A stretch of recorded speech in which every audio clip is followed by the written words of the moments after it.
Hello everyone, আমি আবারও লাইভে চলে আসলাম। অনেক চেষ্টার পরেও কোনোভাবে সমাধান হয়নি। হ্যালো এভরিওয়ান, এই যে এটাই সেই পেজ যেটা থেকে আমি নিজে আমাকে হুমকি দিয়েছি আর পাবলিককে ভুকাচোদা বানিয়েছি। বিশ্বাস করেন শরীফ ভাই, যখন ওদের এই ভিডিও দেখি আর আগের দুইটা লাইভ দেখি তখনই বুঝতে পারছিলাম এটা করা হইতাছে গভীর জলের মাছের প্রমোশন হিসাবে। এখন পাবলিক বলবো বাড়াইয়া বলতাছি, কিন্তু বিশ্বাস করেন শরীফ ভাই, এর আগেও এদের নিয়ে একটা ভিডিও বানিয়েছিলাম যে ভিডিওতে এই ভিডিও 3-4 অ্যাঙ্গেল থেকে শুট করা আর তাদের হুমকি দামকি সবকিছুই মিথ্যা প্রমাণ করেছিলাম। কিন্তু ভিডিও আপলোড করার আগেই লাইভে এসে সবকিছু ফাঁস করে দিচ্ছে। আমার পেজ থেকে ও নিজে নিজের থ্রেট দিছে। বর্তমানে ওদেরকে দেখলে আপনারা কষ্ট করে গালি খুঁজে বের করতে হবে না যে ওদেরকে কি বলে গালি দেওয়া যায়। বর্তমানে এদের দেখলেই আমার স্পেশাল গালিগুলো বলে।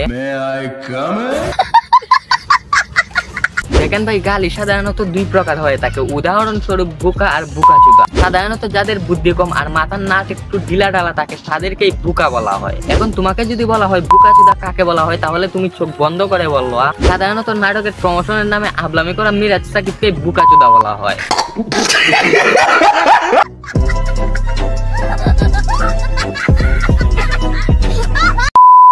ফাইজলামি করছে। আপনারা প্র্যাঙ্কিং পেজের লাইভে দেখছেন, এই যে গভীর জলে মাছ, এটা প্রমোশনের জন্য প্রমোশন করলাম আমরা। টিকটকার সব সময় টিকটকারই থাকে, টিকটকার ধরে এনে যদি তাকে অভিনেতা বানানো হয় তাতে কি ব্রেনটা তো এখনো টিকটকারেরই রয়ে গেছে। ফেসবুকটাকে বস্তি করার পরেও পাবলিক আবার ঠিকই তাদের সাপোর্ট করতেছে। যেখানে তাদের ফ্যান করে দেওয়ার কথা ছিল সেখানে পাবলিক লাভ ইউ বলতেছে। আমি বুঝি না পাবলিক ওদের মাফ করে দিতেছে নাকি বুকাচোদা হইতাছে।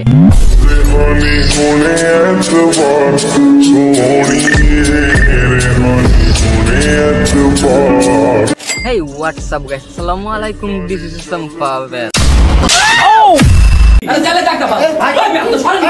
যখন দেখি ভিডিওটা 3-4 অ্যাঙ্গেল থেকে শুট করা হয়েছে তখনই বুঝতে পারছিলাম এটা একটা স্ক্রিপ্টেড কন্ট্রোভার্সি যার সাথে প্র্যাঙ্কিং ও জড়িত আছে। বিশ্বাস করেন ভাই, এটা নিয়ে আমিও একটা ভিডিও তৈরি করেছিলাম যে ভিডিওতে আমি বলেছিলাম এটা একটা স্ক্রিপ্টেড মারামারি, কিন্তু ভিডিওটা আপলোড করার আগেই এই অবস্থা। ফোন আমার কাছে দিয়ে গেছে, ইভেন কি অনেক স্ট্যাটাস সে কিন্তু আমার ফোন থেকে সে নিজে দিছে। বাইরে এটা একটা স্ক্রিপ্টেড কন্ট্রোভার্সি, এটা একটা দিন পরে স্বীকার করছি। শুধু কেন আমার 9 ঘন্টার পরিশ্রম জলে ফেলে দিলি।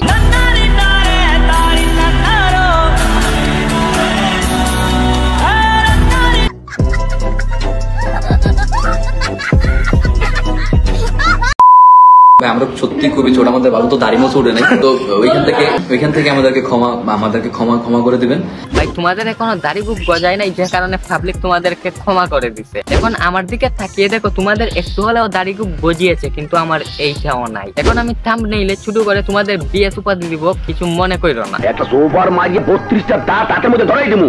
ভাই, আমার কিন্তু এখনো দাড়ি বুক গজায় নাই, ক্ষমা কইরা দিও। আচ্ছা ঠিক আছে। হ্যালো এভরিওয়ান, এই যে এটাই সেই পেজ। যারা এদের গালি না দিয়ে আরো লাভ ইউ দিতেছে তাদেরকে কেন জানি না আমার এই বলদের থেকে আরো বেশি বলদ মনে হইতেছে। আজকে প্রথমবার পরিচয় করে দিচ্ছি, সুন্দরী মানে এই আপুটা হচ্ছে আমার আম্মু। এই আপুটা হচ্ছে আমার আম্মু।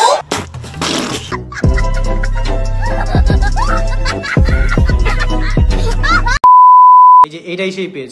এই যে মিস্টার, এসব স্ক্রিপ্টেড কন্ট্রোভার্সি না দেখে একটু এই দিকে তাকান আর এই চ্যানেলটা সাবস্ক্রাইব করে দিয়ে আসতে, বিকজ ব্যাকআপ হিসেবে যে চ্যানেলটি ছিল এটা সাসপেন্ড হয়ে গেছে। আচ্ছা ঠিক আছে, আমি জানি এই কন্টেন্টটা একটা ফালতু কন্টেন্ট হয়ে গেছে, সাথে কি পাবলিক তো বর্তমানে এই আবলামিগুলোই বেশি পছন্দ করতেছে। আর হ্যাঁ, নেক্সট ভিডিও সেই লেভেলের হতে যাচ্ছে, সবাই রেডি থাকো। স্মৃতির জোনাকি ছাড়া আমি কান প্যার সে জব দে দিয়া तुमको ভুলানা।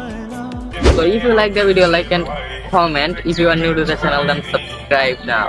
I will appear again with a new video. Everyone stay healthy, God bless you.